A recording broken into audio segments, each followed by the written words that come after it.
You realize that none of it makes any sense. It's like, imagine describing a dog to someone who's never seen one before and then asking them to draw it. They might get some things right, but there's no way they get everything right. Oh, the devil's in the details. From a distance, I think this might be the most important line in the Backrooms. And not because it explains the entire movie. I actually think it does that perfectly. It's because the longer I sat with it, the less I thought it was only talking about the Backrooms. It started making me think about dreams, memories, certain photographs, and places I haven't been in years. Those moments where you try to explain something to somebody, and halfway through you realize they're never going to experience it the same way you did. And that's a strange feeling, because it makes you realize there's always a gap between having experience and communicating it. The more I've thought about that gap, the more I realized that this wasn't really an essay about the Backrooms anymore. It was an essay about something much bigger. Something I don't think I'd ever really thought about before. And to understand why, I think we have to start with something surprisingly simple. How do we actually experience reality?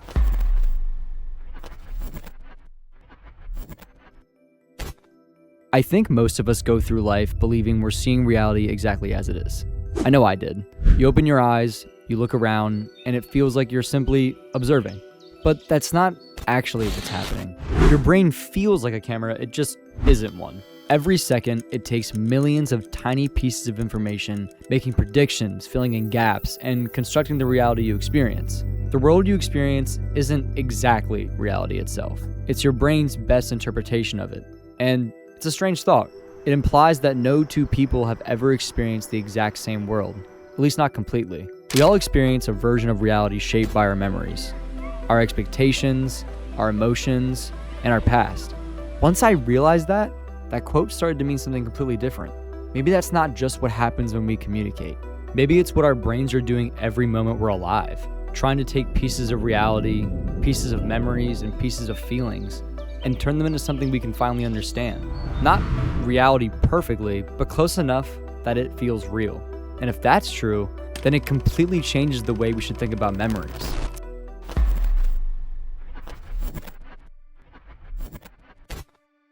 There's this weird thing that happens when you go back somewhere you haven't been in years. A house, a school, a street you used to walk down. Before you get there, you already have a version of it made up in your head. You remember the layout, the colors, the way the light shines through the windows, the feeling of being there. But then you actually see it again, and something feels off. Maybe it looks smaller, maybe it feels quieter, maybe everything is technically the same, but somehow it doesn't feel like the place you remembered. And I think that says something strange about memory, because memory isn't just holding on to what happened, it's holding on to what it felt like when it happened. Every time we remember something, we aren't pulling up a perfect recording. We're rebuilding it, piece by piece, with who we are now, trying to recreate what we felt then. That's why two people can live through the exact same moment and walk away with two different memories. They're not just remembering the event, they're remembering their experience of it. And that's when the quote came back again.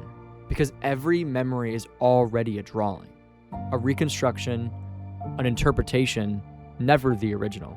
Which means by the time we try to explain a memory to someone else, we're already describing a copy, not the moment itself, and not reality exactly, just our best attempt at rebuilding it. And that's where I think art starts to come in. Because when an artist creates something, whether they realize it or not, they're drawing from the same collection of memories. Every photograph is influenced by every photograph that came before it. Every film carries traces of the film that inspired it. Every painting echoes another painting. Every story borrows pieces from another story. Not because artists run out of ideas, but because every new experience is built on top of old ones. Nothing we create exists in isolation. It all comes from somewhere else. And if that's true for art, then maybe it's true for us too. Maybe the way we remember, the way we see, the way we understand the world is all built from everything we've ever experienced, which made me wonder, what exactly is art trying to do? Maybe it's trying to give someone else access to a feeling they never lived through.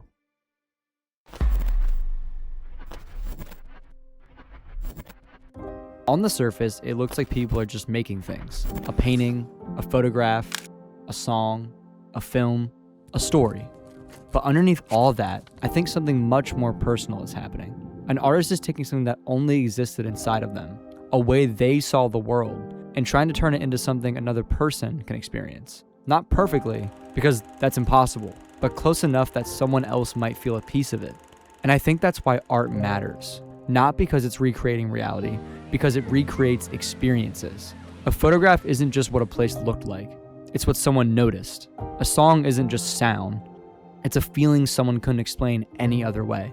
A film isn't just images in order, it's someone trying to make you see the world through their eyes for a little while. And when you think about it like that, art starts to feel almost impossible.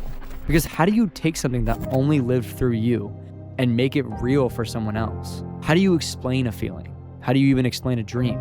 How do you explain a memory that doesn't even feel the same when you say it out loud? And that's why the quote kept sticking with me. Because maybe that's what every artist is doing. Trying to describe the dog. Trying to get someone else to see something they've never seen. Or something they've never lived through. And most of the time, the drawing won't be perfect.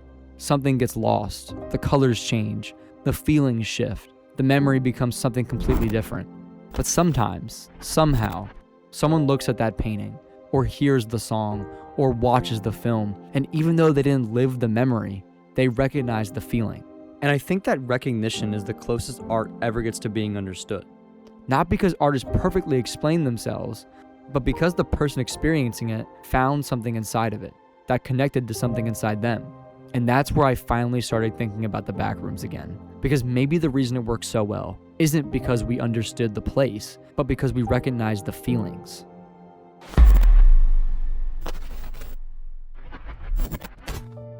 This is where everything starts to circle back to the Backrooms. It isn't just a movie about a strange place anymore. It's a movie about the way a place can feel. A place that almost makes sense. A place that feels familiar but never fully becomes familiar. Look at almost any frame from the movie. Every individual piece feels familiar, but together, something feels wrong. It's almost like you're looking at a memory of a place instead of the actual place itself. And that's obviously not an accident, because throughout this video, we've been talking about how perception isn't just reality, it's interpretation. How memory isn't a recording, it's reconstruction. And how art is this attempt to take something that exists inside one mind and make another person feel it too. I think the Backrooms is doing all of that at once. It takes something internal, something hard to describe, and gives it a shape. It turns a feeling into a place. That's why so many people describe it as dreamlike, or nostalgic, or strangely familiar. Not because they've actually been there, but because they felt something like it before. An empty school hallway, a hotel corridor, a mall after closing, a waiting room, a room you don't remember clearly, but somehow still recognize.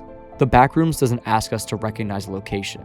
It asks us to recognize a feeling, and somehow, millions of people do. I think that's why it stuck with people, not because it's scary, or because it looks cool, but because it captures something that's hard to explain. The feeling of reality after it's been altered through memories. The feeling of almost remembering something. The feeling of being somewhere that makes perfect sense and no sense at all.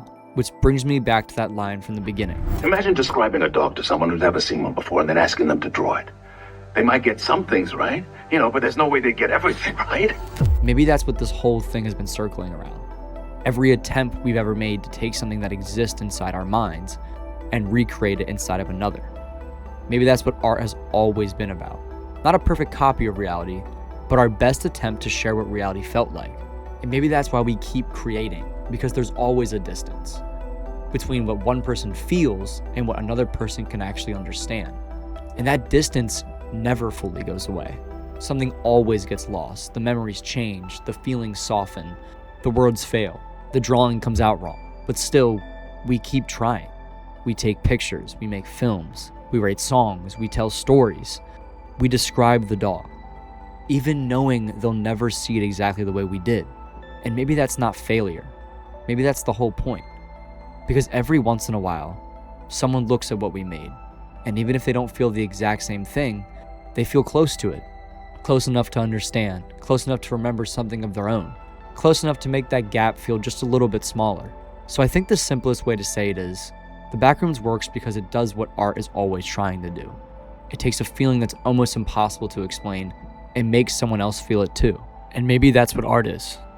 Not proof that we can perfectly explain ourselves, but proof that we still want to be understood.